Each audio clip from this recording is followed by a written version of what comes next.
Hi friends, welcome to Sreelu creations.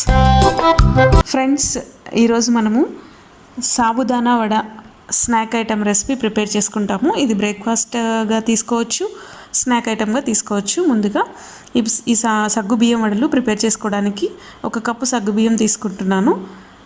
దాంట్లో ఈ సగ్గుబియ్యంలో water పోసేసుకోండి. Water పోసేసి ఒక 2 టైమ్స్ నీట్గా వాష్ చేసుకోండి. క్లీన్ చేసిన తర్వాత 1 కప్పు మనం ఏ కప్పుతో అయితే సగ్గుబియ్యం తీసుకున్నామో అదే కప్పుతో వాటర్ కూడా వేసేసుకొని నానబెట్టేసుకోండి. క్లీన్ చేసిన తర్వాత మూత పెట్టేసి ఒక 3 to 4 అవర్స్ నానబెట్టాలండి కంపల్సరీ. సో దానివల్ల మనకి నీట్గా రెడీ అయిపోతాయి వడలు చేసుకోవడానికి సగ్గుబియ్యము. సో ఇప్పుడు ఒక 4 అవర్స్ తర్వాత నానిన తర్వాత ఎలా ఉన్నాయో చూద్దాం మనము. సో ఒక 4 అవర్స్ తర్వాత చూస్తున్నాం మనము. ఈ విధంగా డ్రైగా అయిపోయాయి, నానిపోయాయి, మంచిగా ఉబ్బినట్లుగా అయ్యాయండి. తర్వాత దీనికి కావాల్సిన పదార్థాలు వచ్చి బంగాళదుంపలు, ఒక 2 మీడియం సైజ్ బంగాళదుంపల్ని మెత్తగా ఉడికించుకున్నానండి. నెక్స్ట్ పల్లీలు, వేరుశనగ గుళ్ళు, వీటిని డ్రై రోస్ట్ చేసుకోవాలి. దోరగా వేయించి రెడీగా పెట్టుకోవాలి. నెక్స్ట్ పచ్చిమిర్చి ఒక 3, జీలకర్ర 1 స్పూను, సాల్ట్ సరిపడినంత. సో ఈ బంగాళదుంపల్ని మనం కుక్కర్లో వేసేస్తే మెత్తగా ఉడికిపోతాయండి. ఈ విధంగా చాలా మెత్తగా ఉడికించుకోండి, బాగుంటుంది. సో ఈ బంగాళదుంపల్ని మనం మెత్తగా మ్యాష్ లాగా చేసేసుకోవాలి. అండ్ పచ్చిమిర్చిని ఒక పేస్ట్ లాగా చేసుకోవాలి. నెక్స్ట్ పల్లీలని మిక్సీ జార్లో వేసేసి పౌడర్ లాగా చేసేసుకుందాము. ఈ ప్రొసీజర్ అంతా చేసిన తర్వాత మళ్ళీ చూద్దాము నెక్స్ట్ ప్రొసీజర్ని. సో బంగాళదుంపల్ని మీరు చేత్తోనైనా మ్యాష్ చేసుకోవచ్చు, లేదంటే తురుముకునేది ఉంటుంది కదండి, గ్రేటరు. సో ఆ గ్రేటర్తోనైనా తురిమేసుకోవచ్చు. బట్ ఎలా చేసినా కూడా మనకి చిన్న చిన్న ముక్కల్లాగా ఉండకూడదు. అవి వడ చేసేటప్పుడు మనకి అడ్డొస్తూ ఉంటాయండి. సో ఈ విధంగా బంగాళదుంప మ్యాష్ని వేసేసుకున్నాను. తర్వాత పల్లీల పౌడరు ఒక 3 స్పూన్స్ అయితే సరిపోతుంది. నెక్స్ట్ సాల్ట్ తగినంత వేసుకోండి. నెక్స్ట్ జీలకర్ర కూడా 1 స్పూన్ జీలకర్ర వేసేసుకుందాము. పచ్చిమిర్చి 2 పచ్చిమిర్చి ఉన్నాయి కదా, 3 పచ్చిమిర్చిని మిక్సీలో వేసేస్తే ఇలా మెత్తగా పేస్ట్ అయింది. సో పచ్చిమిర్చి పేస్ట్ 1 స్పూన్ వేసుకున్నాము. నెక్స్ట్ కరివేపాకుని ఈ విధంగా సన్నగా కట్ చేసేసి వేసుకుందాము. 1 రెమ్మ కట్ చేశాను నేను.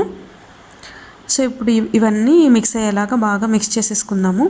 మనకి ఇందులో వాటర్ అవసరం లేదండి. వాటర్ వేయకుండానే మనకి సగ్గుబియ్యం అండ్ బంగాళదుంపలో ఉన్న మాయిశ్చర్ మనకి సరిపోతుంది పిండి అనేది రెడీ అవ్వడానికి. సో ఈ కన్సిస్టెన్సీలో ఉండాలి. మీకు చూపించడం కోసం నేను ఉండగా చేశాను. అలా మనకి కొంచెం ముద్దలాగా రావాలి. సో ఇలా వస్తే మనకి పిండి అనేది రెడీ అయిపోయినట్లే. ఇప్పుడు ఆయిల్ పెట్టుకుందాం మనం డీప్ ఫ్రైకి. ఈ పిండి ఉంది కదండి, దీన్ని చిన్న చిన్నగా వత్తేసుకుందాము వడల్లాగా. సో ఆయిల్ హీట్ అవుతూ ఉంటుంది. మనము వడ ఎలా వత్తుకోవాలో చూద్దాము. సో ముందుగా దానికోసం ఇది హ్యాండ్ మీద చేస్తున్నాను. హ్యాండ్కి కొద్దిగా తడి రాసుకున్నాను. ఒక గిన్నెలో పక్కన మీరు వాటర్ పెట్టేసుకొని ఉండండి. తడి రాసుకుని తర్వాత ఇట్లా మధ్యలో హోల్డ్ చేయాలన్నమాట. హోల్డ్ చేసేటప్పుడు మనకి పిండి అనేది అంటుకుంటుంది కదా. సో మళ్ళీ ఆ వేలికి కొద్దిగా వాటర్ టచ్ చేసేసి ఈ విధంగా హోల్డ్ చేసుకున్నట్లయితే కనుక మీరు చక్కగా వస్తుంది హోల్ అనేది. మళ్ళీ రివర్స్ సైడ్ తిప్పి కూడా మీరు ఈ విధంగా చేసేసుకోండి. మిగిలిన పిండితో అన్నీ ఇదే విధంగా మనము వడలు చేసేసుకుందాము. వీటిని వడలు అంటారు, కొన్ని ఏరియాల్లో గారెలు అంటాము, ఏ విధంగానైనా పిలవచ్చు.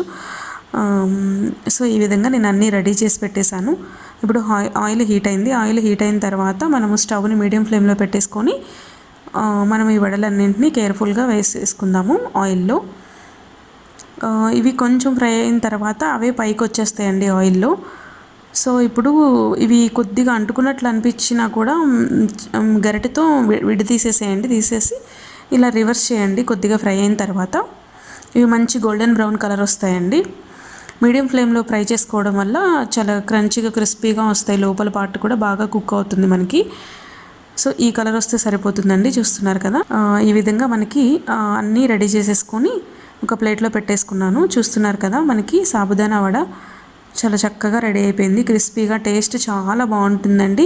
ఇది మార్నింగ్ బ్రేక్ఫాస్ట్గా అండ్ ఈవినింగ్ స్నాక్గా కూడా తినొచ్చు. లోపల ఏమో కొంచెం సాఫ్ట్గా, పైన ఏమో చాలా క్రంచీగా ఉంటుంది.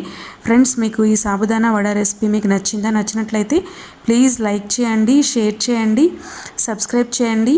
మరో చక్కటి వీడియోతో మళ్ళీ కలుద్దాం. బాయ్.